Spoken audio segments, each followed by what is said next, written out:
Park in the Sidecar Championship, but Kenny Howell still tops the points with 3 rounds to go, and what a busy start that was.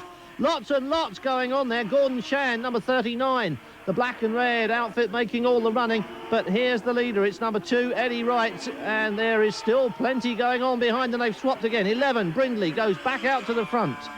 Well, Howells leads the championship on 91 points. Brindley is second on 77. There is Shand, number 39, Gordon Shan, who made all the action on the start line and still isn't up at the front.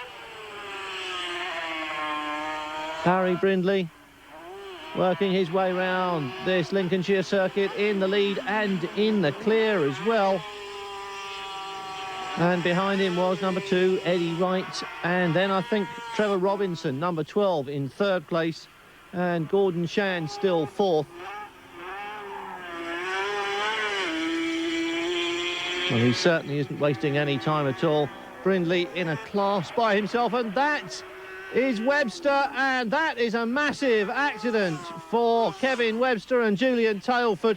And look at that, both of them sitting up and walking away. A huge accident as they go off into the barrier, and the yellow flag's waving, but the track looks reasonably clear. Here's the race leader, Barry Brindley. Here it is again. Lots of fiberglass going all over the place, but watch this as the 2 riders come off. There goes the monocoque off to the right of the picture, and that's in perfect condition.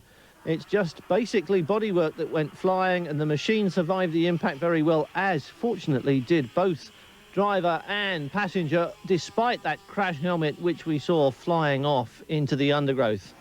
Here is the action on the racetrack though, and it is Brindley taking the checkered flag ahead of Eddie Wright and Trevor Robinson, and that hasn't really changed a great deal in the championship. Kenny